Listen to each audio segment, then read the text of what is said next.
Okay, last Sunday I talked about giving a portrait of the Buddha, recollection of the Buddha as perfect in knowledge and conduct. So I thought today I talk more about the recollection of the Buddha itself, how to practice it, and why it is of great benefit to practice it and develop it. Yeah, and most people notice that sort of what you think has an effect on your mind and how you feel.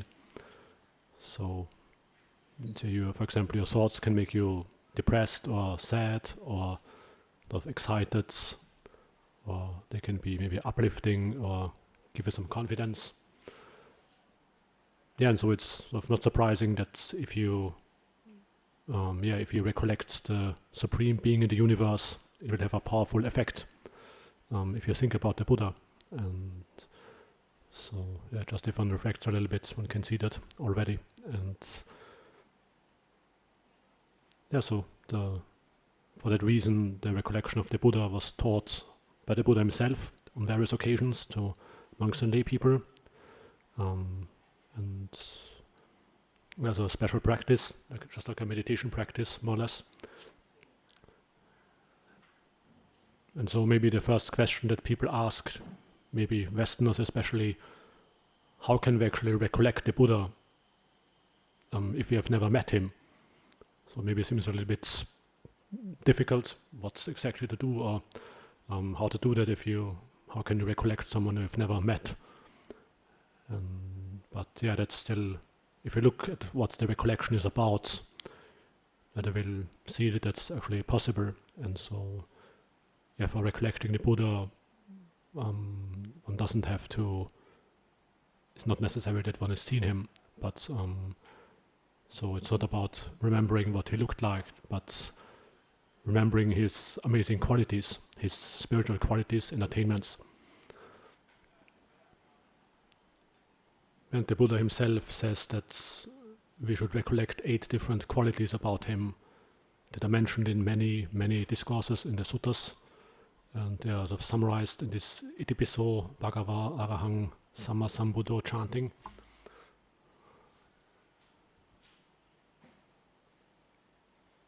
Probably it's the best known and most often chanted chanting in Theravada Buddhist countries. And so just a very short overview of the meaning of the chanting, of the qualities to recollect about the Buddha. The Arahant means literally worthy. So in a sense, someone is worthy of respect or worthy of offerings. And because he is a spiritually fully perfected person. So the Buddha says, sort of to what extent someone is worthy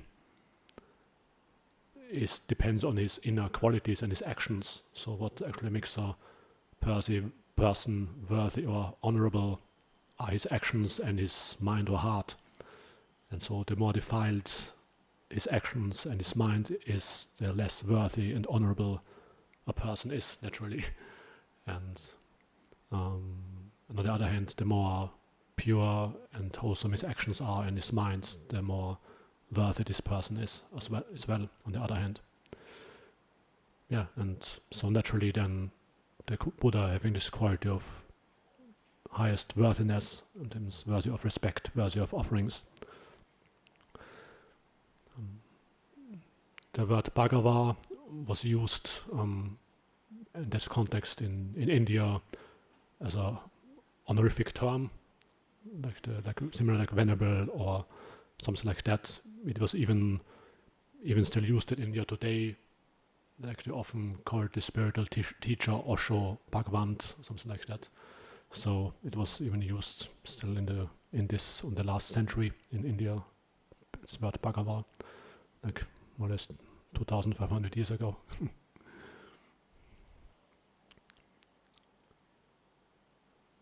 And then Samma Sambuddho, the perfectly awakened one, someone who has discovered the path to complete liberation himself and awakened to things as they really are, to the truth without a teacher. And so, this occasion of someone realizing awakening as a Buddha is in a way the most rare event in the universe. So it's a special sort of occasion, a sort of a natural phenomena that occurs only extremely rarely in the universe, and so which happens only once in billions of years, the Buddha says. And so even with a teacher, it's already quite difficult to realize awakening. But then without a teacher, it's the most difficult task. Then Vijja Charana Sampanno is perfect in true knowledge and conduct. And the true knowledge would refer to the threefold knowledge that the Buddha realized in the night of his awakening.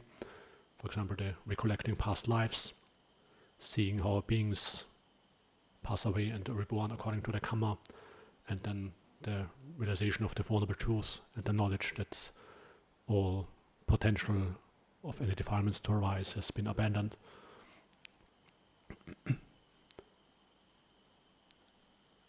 And so the perfect conduct in terms of his way of life and his conduct by body and speech. And so this is just a short overview. The last Sunday I talked 1 hour just about the Vijja Charana Sampanno, so one can talk much longer about these qualities if one goes into the detail.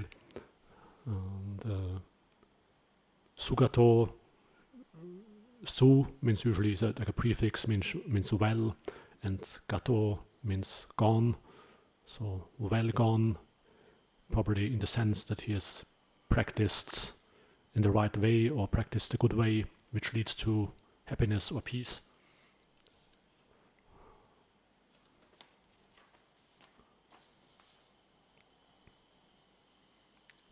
Then the Loka Vidu, the knower of the cosmos, or the knower of the world. So the world or the cosmos here refers to more or less everything we experience. So the 5 aggregates like form, feeling, perception, formations and consciousness, or the 6 sense spheres, so the ability to see and forms, and these 5 senses and the mind and the mental objects. So this is what the Buddha often calls the world. So one can also say the cosmos in a sense that's, the Buddha also calls it sometimes the all. So the all is everything, more or less, everything we can experience, except the unconditioned, obviously. So the Buddha talks sometimes about the world or the cosmos as the all. And so the knower of the cosmos, in the sense that he has completely understood the causal origination and the cessation of the cosmos, the 5 khandhas, the 6 sense bases. And so he has completely understood the causes, dependently arisen phenomena, like dependent origination or the Four Noble Truths. And also because of that realized what's beyond conditions, Nibbana.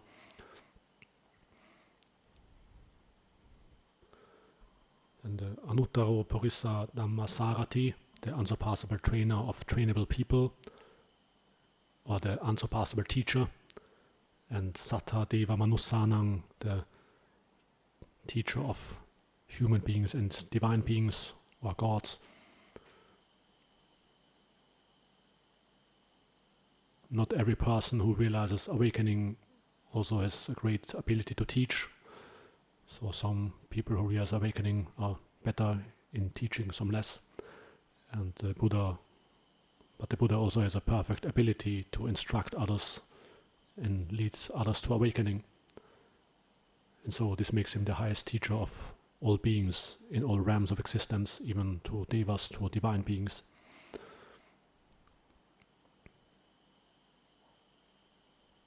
So that's just a very short overview of the inspiring qualities you can think about when you practice the recollection of the Buddha. So that's more or less the contents in brief of the recollection.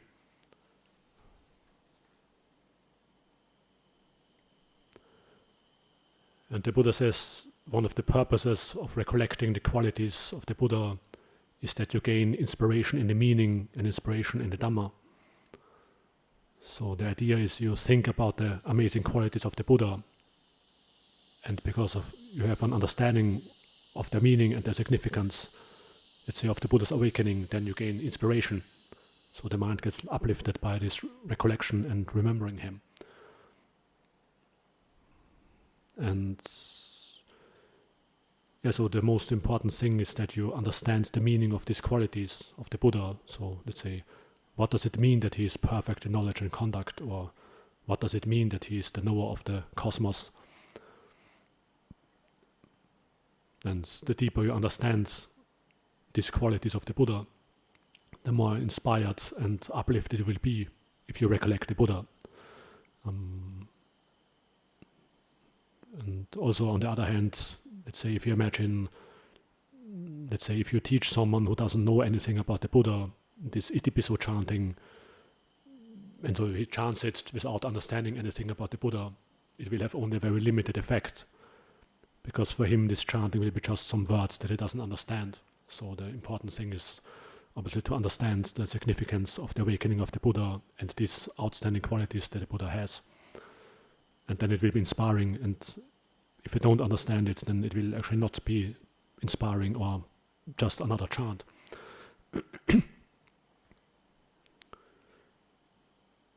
Then understanding of the meaning of the Buddha's awakening and his qualities has two sides to it. So understanding it by reading about the Buddha or reflecting about the Buddha. And then more profound, understanding it by practicing it and realizing the Dhamma yourself. So it has both sides to it.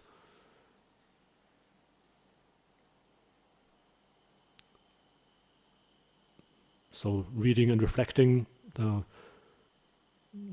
best way is to read the discourses of the Buddha and the Vinaya. And they were compiled by the 500 great Arahants of the first Buddhist council, and these were actually living together with the Buddha himself, and they realized awakening by their own personal instruction of the Buddha. So these were actually people who were living together with the Buddha, and therefore they can give the most authentic information about the inspiring qualities of the Buddha. And so you can get to see how the Buddha was teaching, how he lived, how he practiced, how he reflected, what qualities he had, and also the importance of what he realized. But even better if you practice the Dhamma and therefore gain a more profound understanding of the qualities of the Buddha. Because the further you have practiced and realized his teaching, the deeper will be your understanding of the significance, the importance of his awakening. And until the end, then you have realized the same Dhamma, the same Four Noble Truths that the Buddha realized, and you have seen the same Dhamma as the Buddha, and realized the same liberation as the Buddha. And so there's also this saying that we talked about last time briefly, that someone who sees the Dhamma sees me. That's what the Buddha says. So in a sense, what makes the Buddha the awakened one is actually seeing the Four Noble Truths. So in this sense, if you have seen the Four Noble Truths, you have seen the Buddha in the sense, what is the essence of his realization, of his awakening, and that's in a way we say what the Buddha is, or what's the significance of the Buddha is. And so then obviously the further you practice, the deeper you can understand that.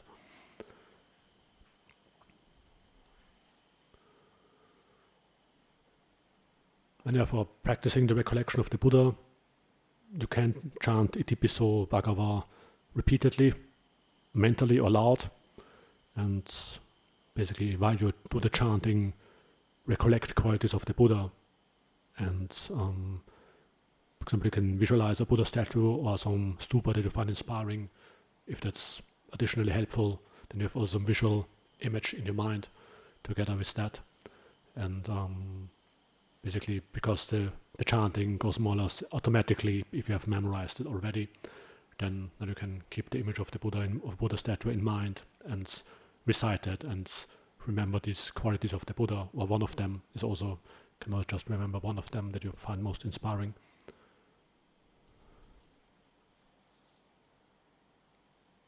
Or if the mind is already more calm, you can just recite Buddha and do the same recollection of some qualities of the Buddha. In the Thai forest tradition, these Thai monks mostly they use the repetition of Buddha as a reminder to be aware or mindful of the breath. So, which is obviously not so much recollecting the historic Buddha, but one of his qualities that led him to awakening, the mindfulness, being aware.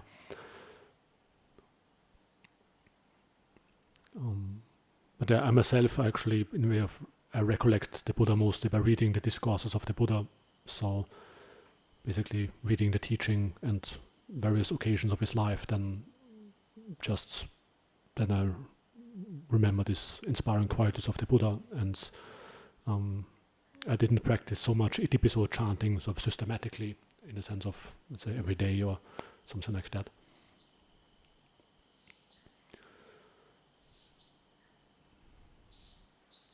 Yeah, so the Buddha also talks about the benefits of developing the recollection of the Buddha. For example, in Anguttara Nikaya, books of 11, and in Sutta number 11.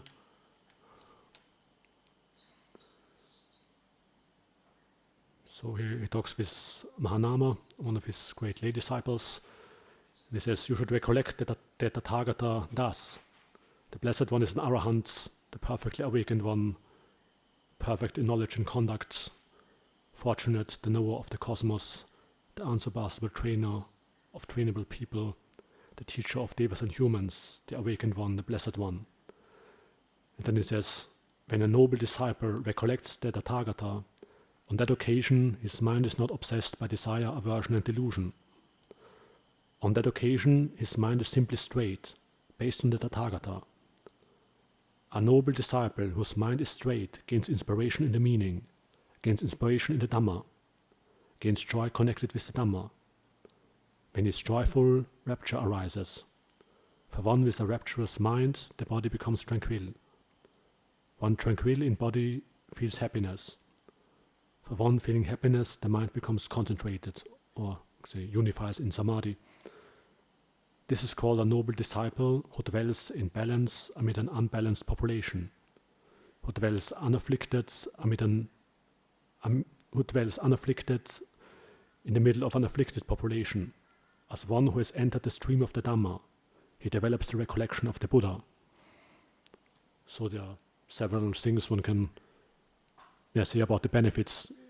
Often the Buddha mentions just very briefly, but then he says by recollecting, the mind is not obstructed by desire, aversion and delusion. So in the sense that if you direct the mind to the Buddha and his inspiring qualities, then naturally the unwholesome qualities in the mind gets less. And so for this time at least, there are less unwholesome qualities in the mind while you practice the recollection. Then he says the mind is straightened, so the mind becomes more clear and less scattered, and the mind is focused on what's important. So it has this different aim, not sort of directed to the Buddha, and then sort of the mind gets straight in sense of more directed.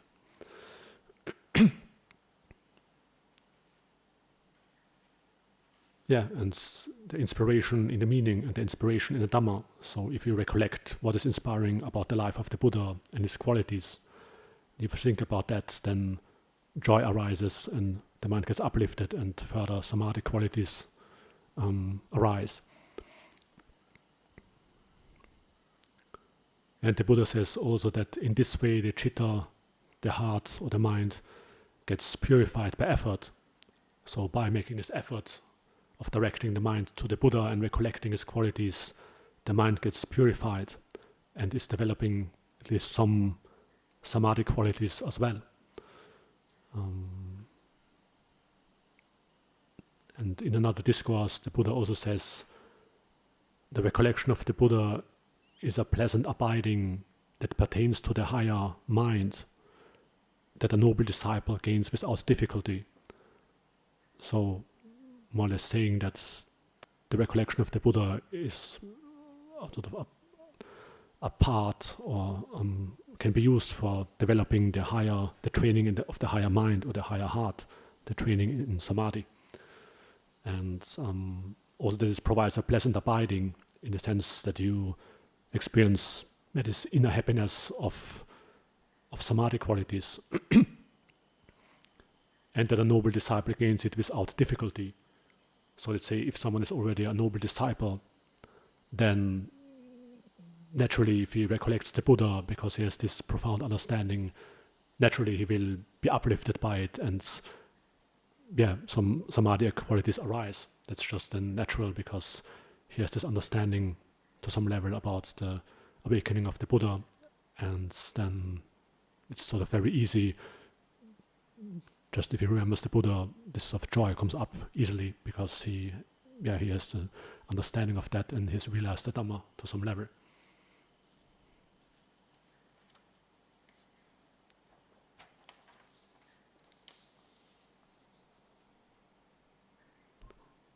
He dwells unafflicted, so the mind becomes sort of brighter and there's less dukkha, less mental dejection, or less bad moods, if I'm recollecting the Buddha.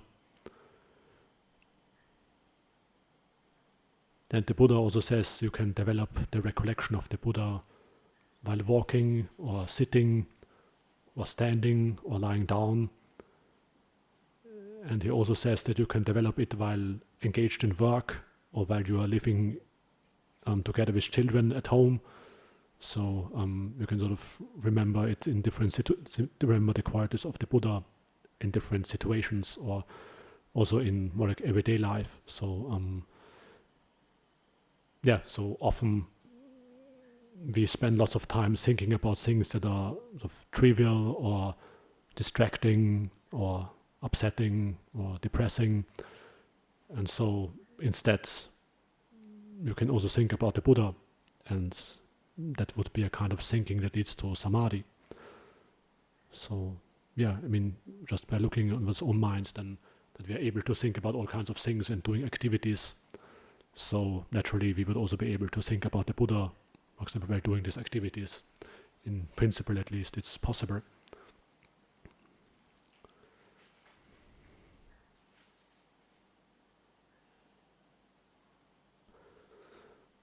Beyond that, the recollection of the Buddha also has an important function in Dhamma practice as a whole. At the end of this little text, the Buddha says he has entered as someone who has entered the stream of the Dhamma, he develops the recollection of the Buddha. So by practicing the recollection of the Buddha, you're developing one of the 5 spiritual faculties, the faculty of faith or confidence, depending how someone wants to translate it, in Pali called satta.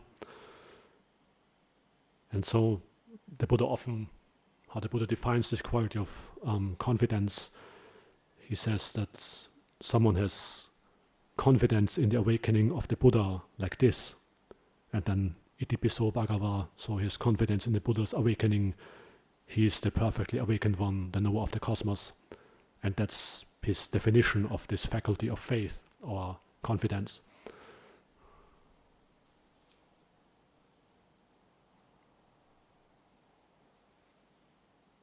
And so this quality of confidence has different aspects to it. So one would be the confidence in the awakening of the Buddha and his disciples. And the other one would be, let's say, also this confidence or conviction in the Dhamma principles that is taught.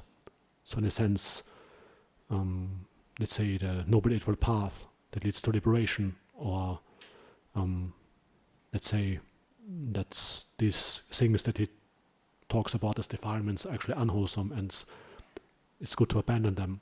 So having confidence or conviction in these principles or these ways of practice that he taught. And then also the confidence in our own capability to apply and realize the teaching of the Buddha. So that basically we have the same ability to realize the teaching of the Buddha, just like all these other disciples who realized it.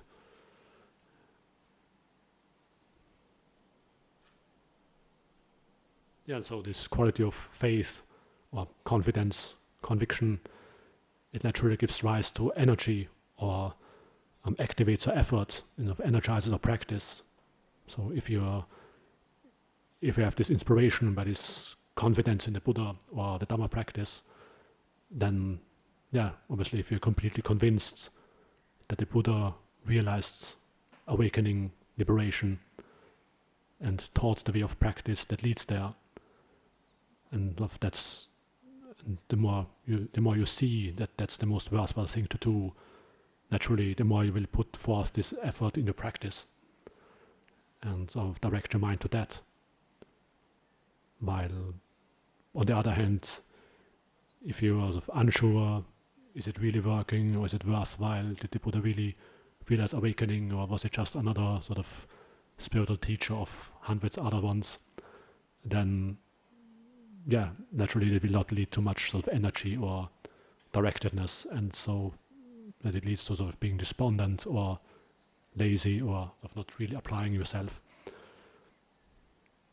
And so the Buddha often says that these 5 faculties, they are like a sequence. So this confidence or conviction in the Buddha's awakening in the Dhamma practice then leads to this applying of energy. So in a sense, making this effort of developing the path.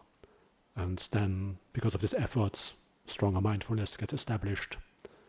And by the stronger mindfulness, more samadhi develops and becomes more stable. And because of the mind with samadhi, the mind which is more clear and stable, it can see things as they really are. So then wisdom gets developed, the last of these 5 faculties.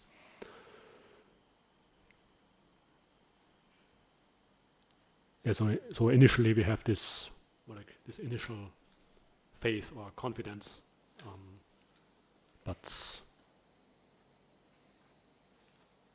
the Buddha also mentions then one of the qualities of a stream enterer is that he has, partly it's called avijjapasada.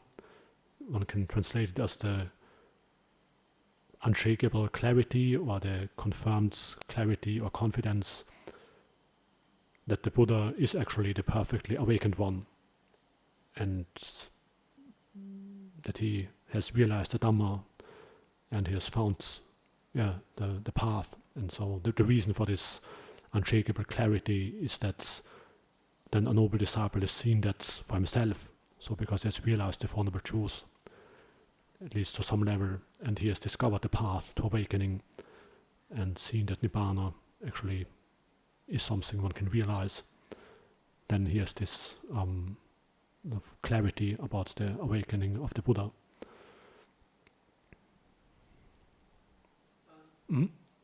Yes?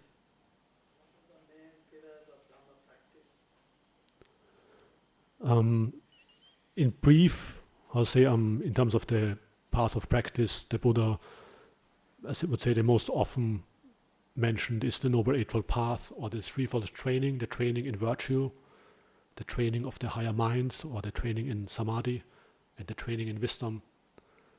So I think that would be the most important sort of outline, or the most common way the Buddha explains the path.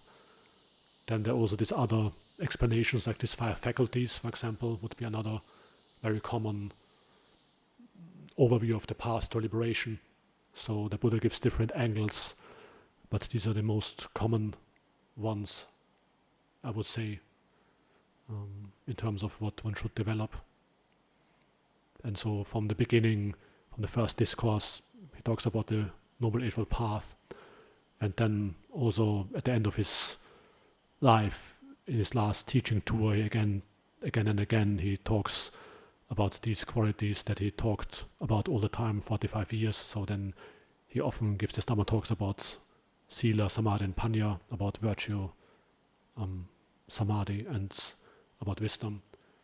So I think that's the most common or most important thing that the Buddha teaches in terms of the way of practice that leads to liberation.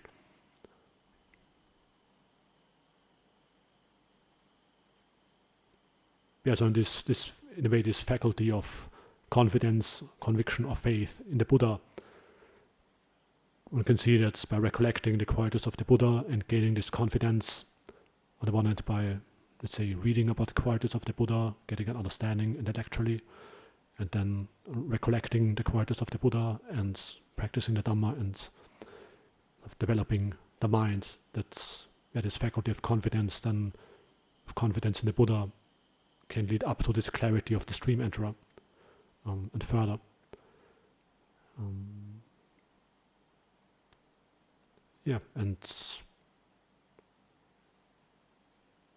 So if this faculty of confidence gets stronger, it will also lead to strengthening of these other spiritual qualities. So just like the Buddha says in this discourse, for example, you recollect the Buddha and these qualities of samadhi arises that he mentions there.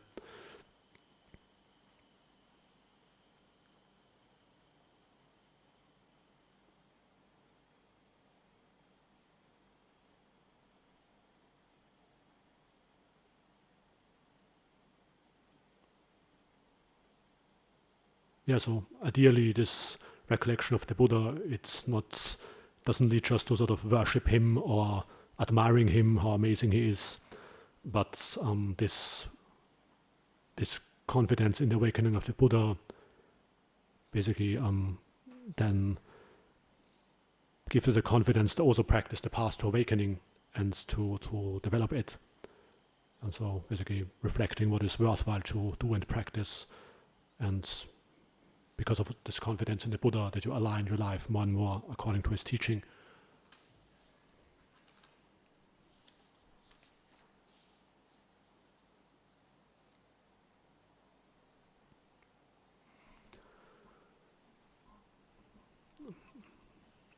The recollection of the Buddha also helps that his teaching and awakening doesn't just remain some abstract idea. So let's say if you just have some principles or some way of practice, it can maybe remain for some people more like abstract or not so easy to sort of get an idea. But the Buddha is the ultimate embodiment of the Dhamma and the goal of Dhamma practice, of liberation. So I think for many people, basically a person brings something more to life than just a teaching or principle. So it's naturally often more impressive if you actually see a person or remember a certain person with certain qualities rather than just some principle in general or some way of practice.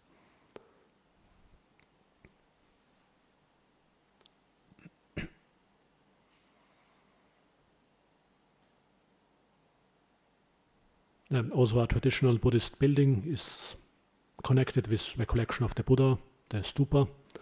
So a stupa is an external support for recollecting the Buddha and his disciples. And so the Buddha also describes the purpose of a stupa like this. So why is a Buddha or a disciple worthy of a stupa?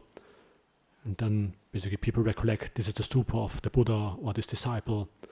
And by that, they practice the recollection of the Buddha and sort of gain these benefits that the Buddha describes about recollecting the Buddha and the disciples.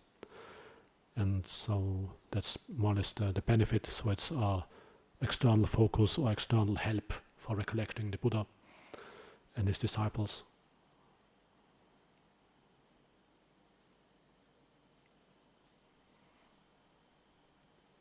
And also to other practical uses of the recollection of the Buddha that he mentions sometimes.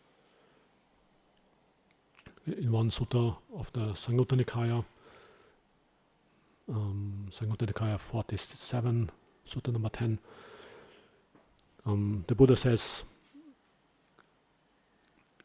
if you have difficulties staying with a meditation object of the four foundations of mindfulness, then you can direct the mind to some inspiring theme, some inspiring topic, like the recollection of the Buddha. And for example, to wake you up if the mind is of sluggish and dull, or to make the mind calmer if it's scattered. So, for example, you recollect the Buddha, and at least the mind is less sort of scattered and going in all directions. And yeah, this gives rise to some qualities of samadhi, some joy and calm. And then once the mind has more samadhi qualities, you can go back to stay in the four foundations of mindfulness, so with the breath or another topic of the four foundations of mindfulness.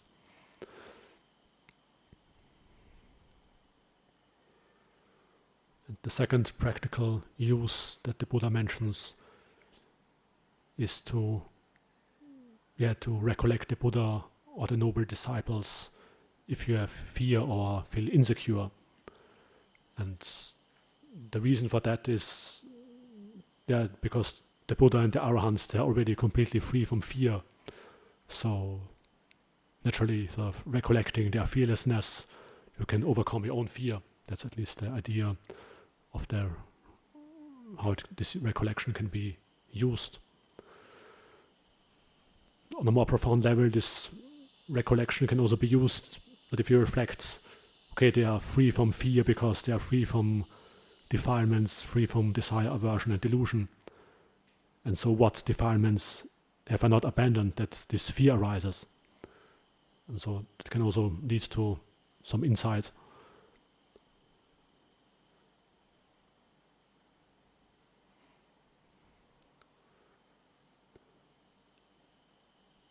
The recollection of the Buddha is also strongly connected with another topic, taking refuge in the Buddha.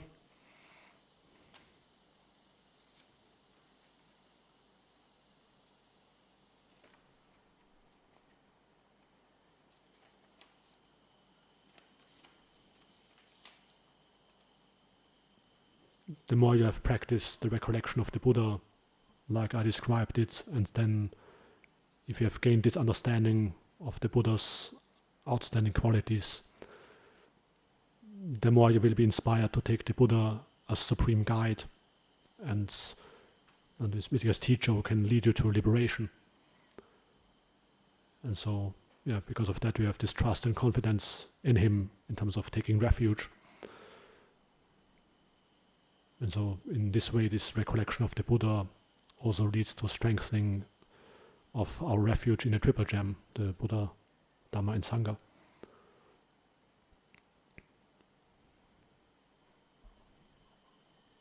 So, that's a short overview of the use of the recollection of the Buddha.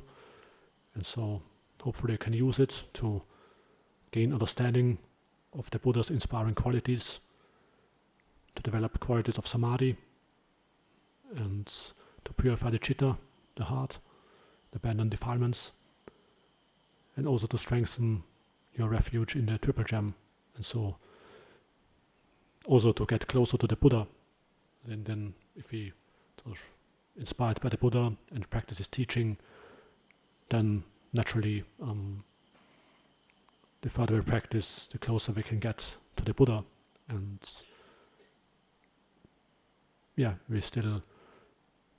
today we can still get closer to the Buddha and the great disciples than most people who were living in India 2,500 years ago.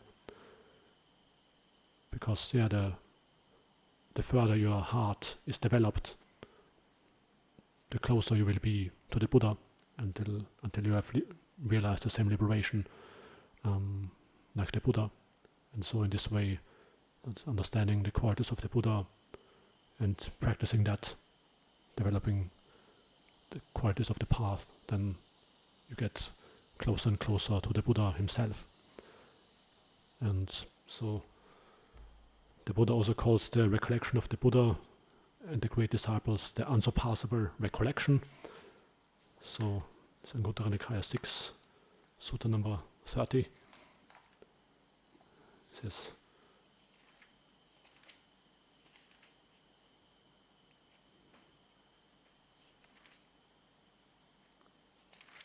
So the Buddha says someone might recollect some gains, or that he has gained a husband or wife, or some wealth, or whatever else he got, or but this recollection doesn't lead to anything special. It's just sort of common and worldly.